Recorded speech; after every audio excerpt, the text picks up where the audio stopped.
Hey guys, how's it going? All right, I just want to give you guys a little story about what happened to my car a couple days ago. So basically, what happened was the car was driving fine all day without any kind of issue, uh, and I went to Walmart, parked it there, went, got something, came back, and out of nowhere, it wouldn't crank. So no crank, no start issue that I had. So basically, everything on the dash worked fine.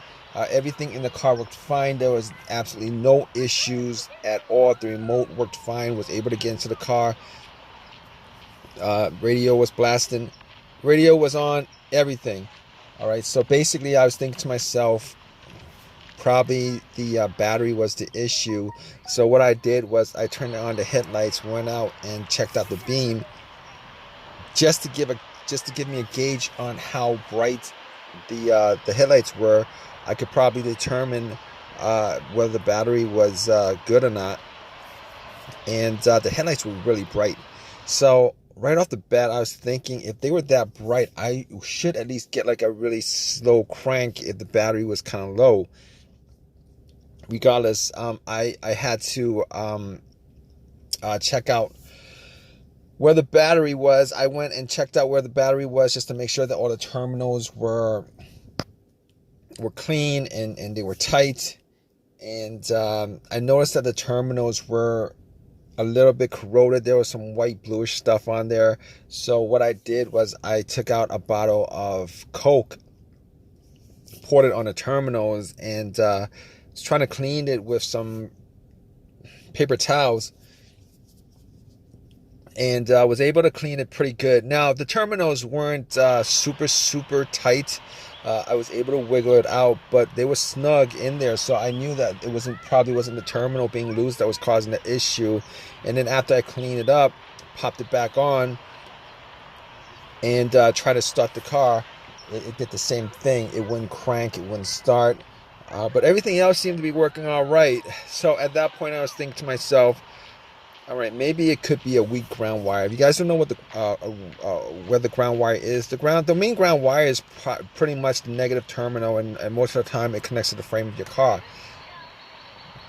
So I checked it just to make sure there was no corrosion, that it wasn't split or anything like that. There was no issues with it.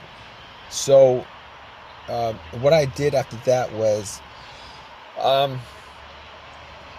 I had a battery pack that I bought a couple of months ago, because I had the same situation where I swapped out the battery.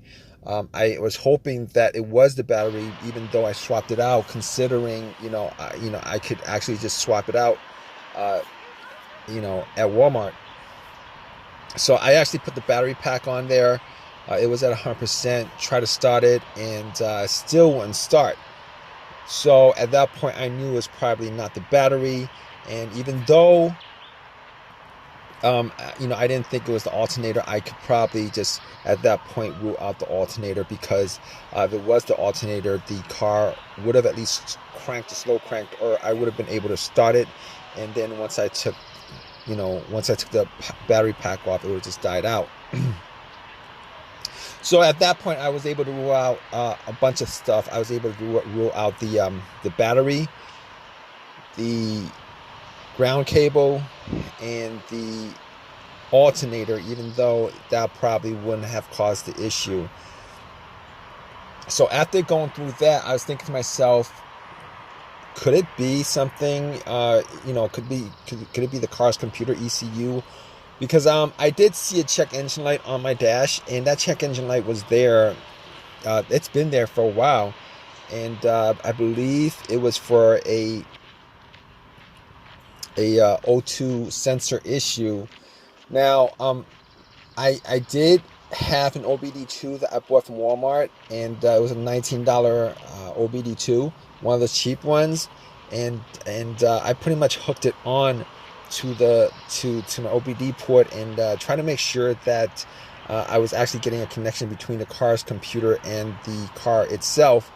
It did scan all the way through. Now, I'm pretty sure that that the OBD2 wouldn't actually pick up anything that would cause a no crank, no start situation for the most part, except if if if the car's ECU, the car's computer was, for some reason separated from the car.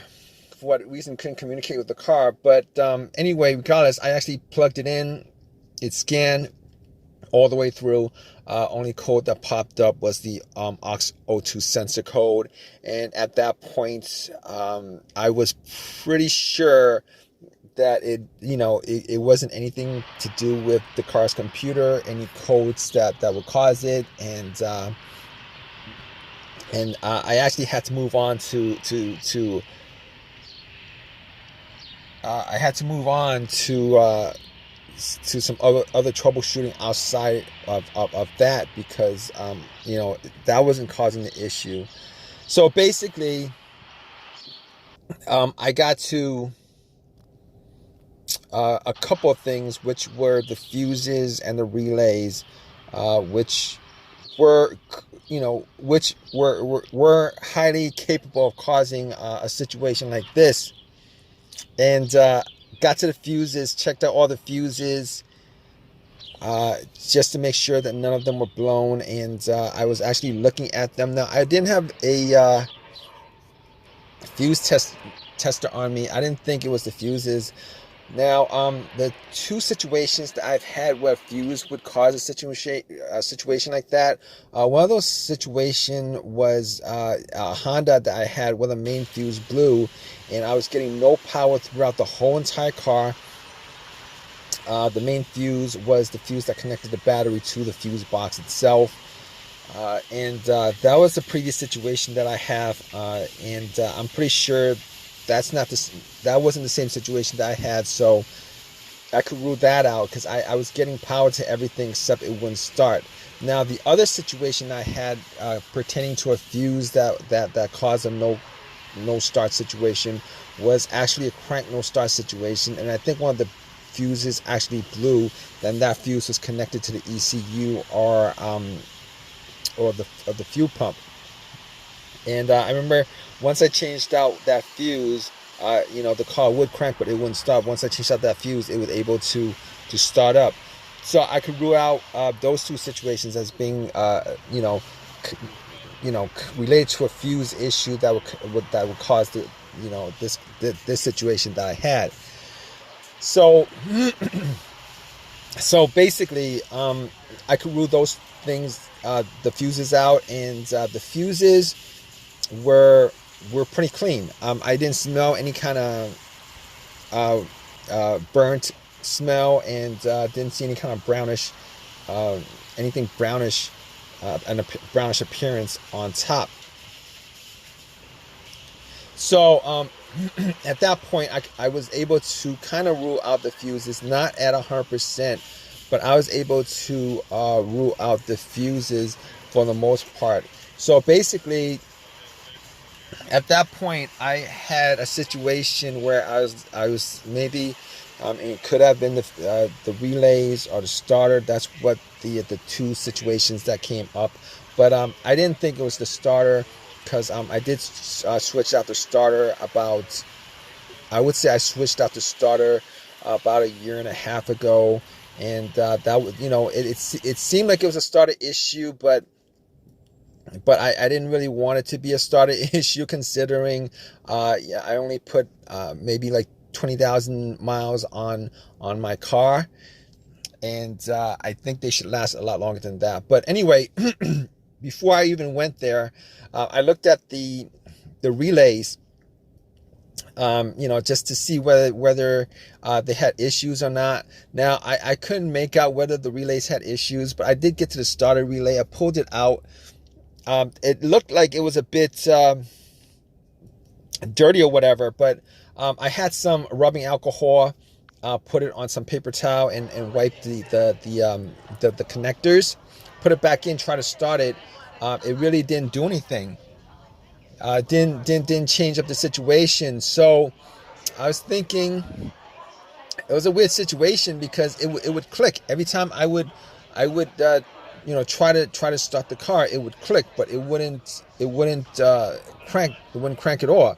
Normally when it clicks, it normally means that the relay is working, because that's what the relays do. When there's electricity going through, that it clicks to connect the connection, to whatever it's relaying the electricity to. But regardless of that, I actually had another relay that I was able to swap out with that, and I actually was looking for another relay with the same, with this a similar relay in the box, and I was actually able to find one. And what I did was I took that relay out, and I swapped it with with the other relay, and I went back and tried to start it, and guess what? Bam! It started up. It worked without a problem. And at that point, I knew that it was the relay that was the problem. All right. So it was a pretty easy fix. I drove to AutoZone, which was within that whole shopping center. Swapped out the relay, and that was like 3 days ago. Haven't had a situation since. I've been driving the car, turning it on, off, for 3 days. Haven't had that situation at all. So just want to give you guys, just gonna give you guys that story of a quick fix that I had of my car. If you guys are in the same situation, you guys watching this video, hopefully you guys have an easy of a fix as I had on my car. You guys have a comment, leave your comment in the comment section. Please give me a thumbs up. Please subscribe.